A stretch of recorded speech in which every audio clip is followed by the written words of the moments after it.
ride a rat, have a beer that's strong, watch a cartoon, sing along. At least there's still the little Figment song. What is wrong with them?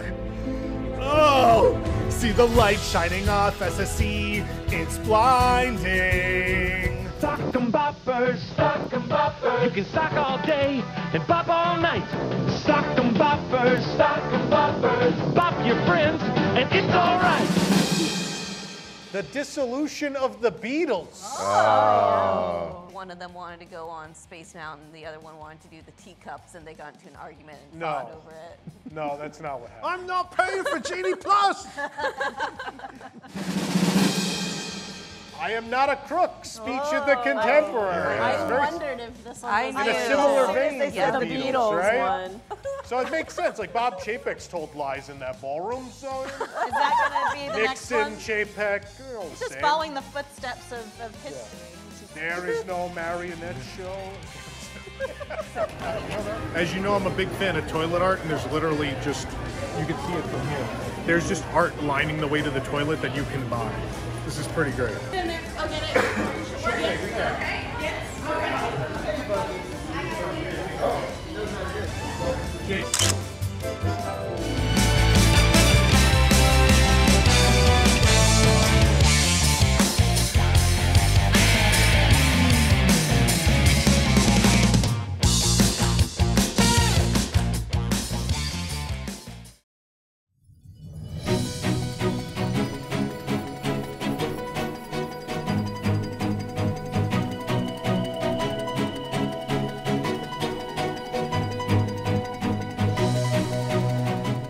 This is News Today with WDW News Today. I'm Tom Corliss of WDWNT.com. Here now, the top Disney park stories from around the world for January 10th, 2022. With the end of the 2022 Walt Disney World Marathon weekend, guests ran the full marathon through the Walt Disney World theme parks. Guests not participating could cheer on the runners, and one of these cheerers was spotted holding an anti-Bob Chapek sign. Imagine Ears podcast tweeted out a picture of the sign, which their friends spotted in the Magic Kingdom. It reads, "You run Disney better than Chapek." Update, we then ran into the sign holder, Ryan Gannon. When we were visiting Epcot, we found him with the sign. We took these great pictures of him with the sign. And then we also got great video of him holding up the sign near Mission Space as runners gave him a thumbs up. They approved of the sign. It was a wonderful thing. Cast members did not take the sign because I guess they all agree. It's great. This is the best timeline we live in. Speaking of CEO Bob Chapek, he outlined the goals for the next century of the Walt Disney Company in a new memo sent to cast members. He pointed to 3 specific pillars: storytelling excellence, innovation, and relentless focus on the audience. You can read that full memo over on our website. If you want to hear my comments on it, they'll be on Thursday's comedy show because they're all going to be mean. So we'll just leave it for the funny show. Leave it out of the news. It's that time of the year again. Prices have once again been raised at the Walt Disney World Resort on nearly all food and beverages across property at the parks, the resorts, and even Disney Springs. The increases come only 2 months after Disney CFO said they may reduce portion size in order to increase profits. But you know what's easier? Just raising prices. That's what they did. You can find a list of just some of the many price increases that have hit the parks over on our website. There's only a small sample that changes. This is, again, every year they do sort of this widespread rollout. To give you an idea, I'll briefly talk about it. Trader Sam's and bars across property have raised all the alcoholic drink prices, popcorn, sodas, all those sort of things, all those snack items across the park. So slowly they're changing. Some places they've already changed. Some places they're going to in the next few days. But this is, again, one of those widespread across property. We are raising the prices of all food and beverage just about everywhere. Walt Disney World will be switching to new Mickey and Minnie themed rental strollers starting on January 20th. We saw these first at Disneyland Resort last summer.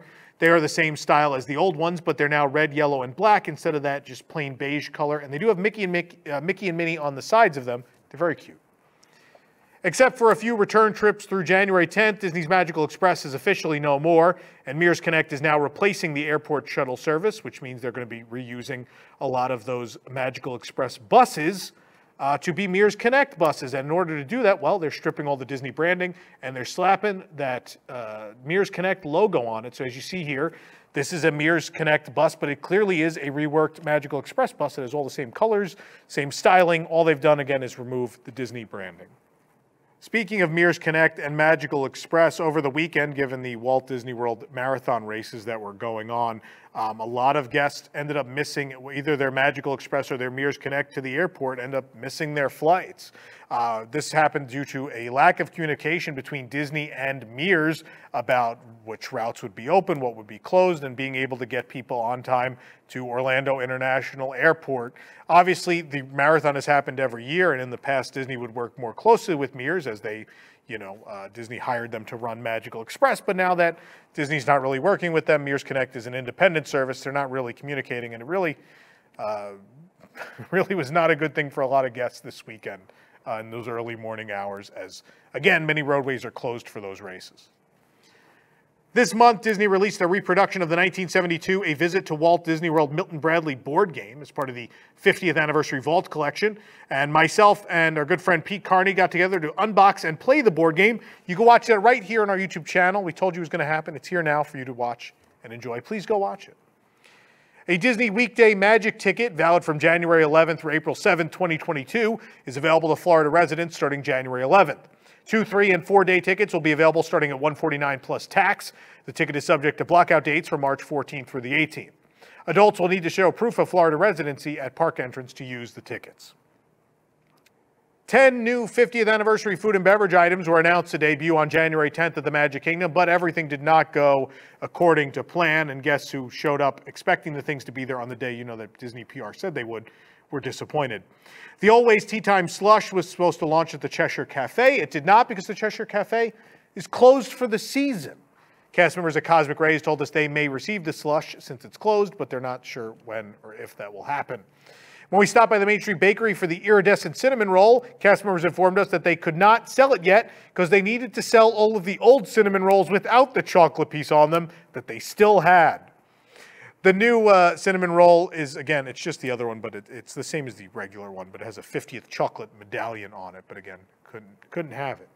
Over at Pinocchio Village Haas, they did have both of their new items, but the Croque Monsieur flatbread was actually different from the advertised picture. The original picture they showed had these sort of full pieces of ham on top of the flatbread. That's not what happened. It was actually ham cubes. And then over at Sleepy Hollow Refreshments, they advertised a chocolate and cherry chilling chambers pop featuring the tightrope walker stretching portrait, but instead it was a push pop of an undeterminable flavor because it wasn't on any signs and no one knew what it was, but it was the quicksand stretching room portrait and not Sally from the other one. Meanwhile, over at Aloha Isle, they discontinued the Showtime with Jose float in favor of the new Crooning Flowers float. However, the photo promoting the new concoction featured that same blue feather. However, when we got it, it did not have that. It instead had chocolate flowers in it. Then over at the Plaza Restaurant, they were supposed to debut a new Cheers to 50 Years Sundae to all guests on Monday, but it was delayed until Wednesday. But if you sat down to eat, it was already on the online menu, and then they would bring you the old one, which didn't really help anybody. It was a train wreck day at the Magic Kingdom. Over at Liberty Tree Tavern in the Diamond Horseshoe, the Magic Kingdom, they're serving 2 drinks in honor of the 50th anniversary, the I Cannot Tell a Lie and Tavern Punch. Both drinks are non-alcoholic and cost extra from the All You Care to Enjoy menu. I Cannot Tell a Lie is a vanilla and cherry shake garnished with a brown sugar graham cracker rim. The Tavern Punch is frozen Dole Whip lemon with Sprite. The drinks are $9 each. The reviews on our website. Speaking of reviews on our website, we did check out a lot of those new items today at Pinocchio Village Haas. That Croque Monsieur flatbread and the orange almond tart were there. The flatbread is described as topped with bechamel, sliced ham, tomato, and Gruyere, costing $11.99. The tart is orange and almond tart, topped with orange blossom cream and roasted almonds for $6.19. Then, over at Storybook Treats, we spotted something that wasn't even announced in advance. 7 seasonal soft-serve cones themed to the 7 dwarfs that are now on the menu, 6 of them being new, the Grumpy Cone already existing. Cast members told us the Grumpy Cone will be replaced January 11th by a new dwarf, but they were not allowed to tell what the new flavor will be. The Grumpy Cone will remain part of the lineup as the flavors are rotated. The Grumpy Cone, of course, is vanilla and cranberry swirl, and the menu photos for the new cones indicate that the soft serve flavors and cone color will change according to each dwarf. These are pretty cool. Another thing they messed up, though, by the way, the Snow White cone was supposed to go away. It was announced to go away, and it didn't. It stayed anyway. So I don't know what the PR department did, but man, everything they said was wrong going into today. Over at Sleepy Hollow Refreshments, a Haunted Mansion-inspired Push Pop did debut, as we said before. It is a different one. It's not the chocolate and cherry Push Pop with the tightrope walker they announced. Instead, was a quicksand-inspired cake with, again, that quicksand-inspired Haunted Mansion stretch room portrait. What's really cool was the Push Pop, the actual device for the Push Pop had Haunted Mansion wallpaper on it. Pretty neat. Cost $5.49. The Cheers to 50 Years Sundae, the new one at Plaza Restaurant in the Magic Kingdom, is there for $32. We got it 2 days early because they felt bad when they brought us the new one. We were like, hey, this isn't we were hoping for the new one. And they were very sweet. They were nice enough to go get us the new one. And so we do have a review of the new one, the altered one, on our website. But do keep in mind, you won't be able to get it until Wednesday is what they're saying officially. But there you see it. There, we got the new one. At Golden Oak Outpost of the Magic Kingdom, replacing the Widowmaker sandwich is the Slewfoot Sue sandwich, which is named after a character from Pecos Bill. Sue is Bill's wife, a cowgirl who rode a catfish. That's why it's a fish sandwich. The sandwich is served with regular French fries. It's a fried fish sandwich with cilantro lime slaw on it, and it is $12.99. Meanwhile, a new float drifted into Aloha Isle. It's the Crooning Flower Float. It's lime and vanilla swirl, soft serve in pineapple juice, and it's served not with that blue chocolate feather, but with flowers on it for $7.49. And Donald Duck fulfilled his dreams of replacing Mickey Mouse with a new dome cake at Gaston's Tavern. It's lemon mousse with blueberry filling, citrus cake, and buttercream for $8.29. Again, reviews of all of these 50th items, including all the old ones. We have reviewed every single 50th food item to this point. Can be found at WDWNT.com. We do, if you search, have this great big post with all the reviews linked. So if you want to know about any of the 50th food before you come, we got you covered. The kiosk at the exit of the Jungle Cruise of the Magic Kingdom has received new themed elements tying it into the Adventureland attraction. The kiosk has been turned into a ticket agent booth for the Jungle Navigation Company. Of course, it's not an actual ticket booth, it's just for show, but it is an homage to the ticket booths that existed in the early days of the Magic Kingdom. There's a sign for fares, but a plank saying free excursions today is nailed over it, and the fare sign says, sorry, we no longer can accept e-coupons, a reference to the old ticket system that was used at the Magic Kingdom. Of course, the Jungle Cruise was an e-ticket attraction. The Jungle Navigation Company logo is at the top of the kiosk above the ticket agent sign. Splash Mountain at the Magic Kingdom is now closed for a standard winter refurbishment. This is not related to the Princess and the Frog reimagining that will come at some point, but the routine maintenance is what's happening right now. It's expected to reopen on February 11th. The attraction now is surrounded by construction walls and scrim, and signs on the wall say Splash Mountain is closed for a spell. The ride has already been partially drained of water, and we saw a few crew members already working on it. Walt Disney World has released the menus for the 15 food studios and other dining locations that will be participating in the 2022 Epcot International Festival of the Arts, which will begin on Friday, January 14th and run through February 21st. We have the full menus over on our site, and on January 14th, we will, of course, be there to try everything at the festival. Again, faster than we can bring it to you on YouTube, you'll want to check out WDWNT.com. We will post reviews of every food studio. We'll bring you pictures of all the merchandise. We'll show you the Disney on Broadway concert series. Everything you want to see about the festival will be at WDWNT.com starting Friday. Since the Voices of Liberty group returned to Epcot in November of 2020, they've performed outdoors at the America Gardens Theater. And for the first time since March of 2020, though, guests can now catch the group performing inside in the American Adventure Rotunda once again. The singers entered while wearing masks, but removed the masks to sing. They remain distanced within a sanctioned performing area. They are currently appearing in red and blue modern outfits instead of their traditional colonial ensembles. You can watch our video of the Voices of Liberty's return performance right here on the YouTube channel. Remy's Ratatouille Adventure at Epcot stopped using their virtual queue and implemented the standby queue today on January 10th. As a result, the attraction is now available during early theme park entry to resort guests. Of course, early park entry is available to all Disney Resort Hotel guests 30 minutes prior to park opening. Remy's Ratatouille Adventure began the day not listed officially on the website for that, but as of now, it is listed and it is available. Again, it's a great benefit as a resort guest you do get to ride Remy's Ratatouille Adventure. Facebook user Kate Harder shared in the DVC Disney Vacation Club members group over the weekend that Savi's workshop at Hollywood Studios had run out of lightsaber cases and was instead providing plastic bags to carry them in. She visited guest services but was told that the plastic bag counted as a carrying case included in the experience, and they offered no discount or partial refund to her.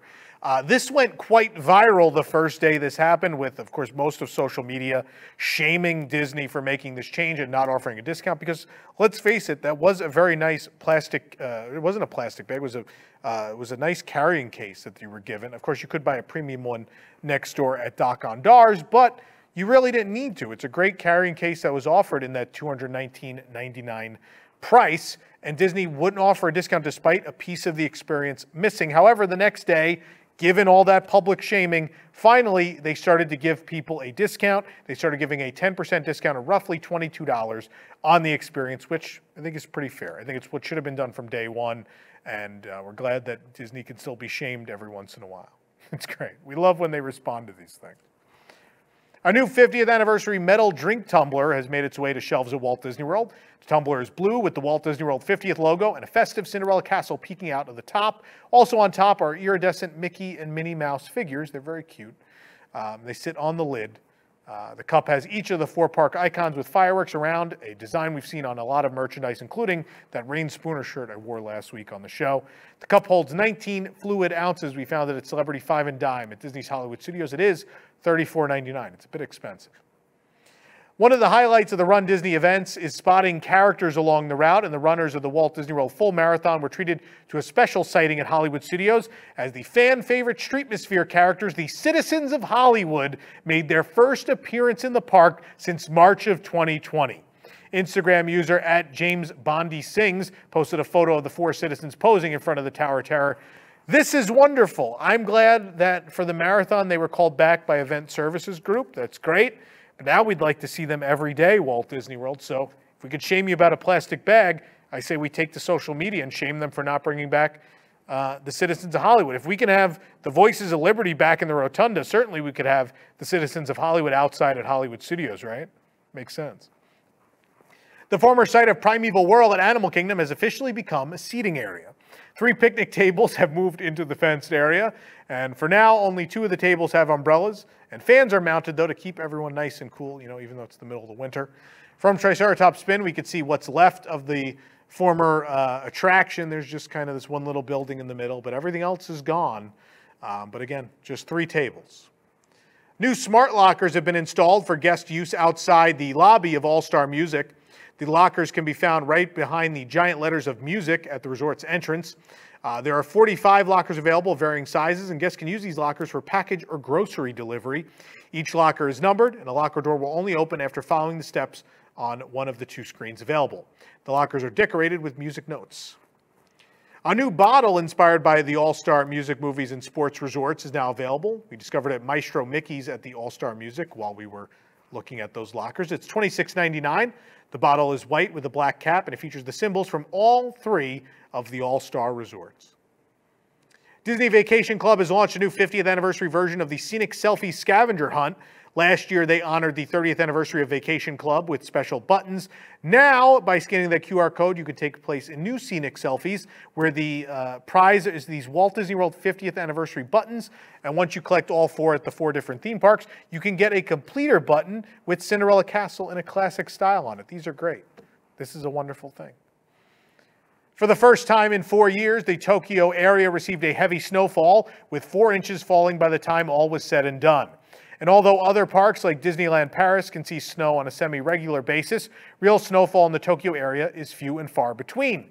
And as such, most visitors to Tokyo Disney Resort were surprised on January 6th when snow started to fall around the parks. And we decided to show off some of the wonderful photos that guests took. Some of them are very gracious enough to let us use these on the site. So please head over to the website. Check out these photos. They're beautiful. A Disney park in the snow. It's a very special thing. You got to check it out. And after that snow fell at Tokyo Disney Resort, we got to see a rare sight, a tiny snowplow attached to a monorail. Thanks to Twitter user Itami9018F, we can share some of these photos. The tweet reads, quote, Type C Yellow is the first operation with a brush. So it is the first monorail to use this special little snow plow to clear ice and snow off of the monorail track. Very cool. For the absolute latest Disney Parks news, head on over to WDWNT.com and follow us on all your favorite social media platforms. We're on all of them, even TikTok. This program is brought to you by our official travel agent sponsor, the Vacationeer, the engineers of your next magical vacation. Sit back and let their team of vacation planning experts craft your family's next trip. The best part, their services are free. Visit WDWNT.travel for details. If you're enjoying the show, be sure to like this video, subscribe to WDW News Today on YouTube for more great content, and click the bell for notifications. Also, hit select all notifications so you never miss an episode of the show. You can also support the entire team behind the show by joining the WDWNT Inner Globe Society at patreon.com/WDWNT. For the worldwide leader in Disney Parks news, this is Tom Corliss saying, enjoy the rest of your today and have a great, big, beautiful tomorrow, especially you, tiny monorail snowplow. Have a great, big, beautiful tomorrow. Welcome to Deep in the Plus. Each week, join host Rob Whiteside and a panel of Disney superfans as they take a different movie or TV show from the Disney Plus catalog, tell you its history, details, give their review, and let you know if it's worth your time. Current shows, classic movies, and everything in between. Watch Deep in the Plus live Tuesday nights at 9 Eastern for new episodes, or catch Deep in the Plus anytime on YouTube at unplanneddowntime.com.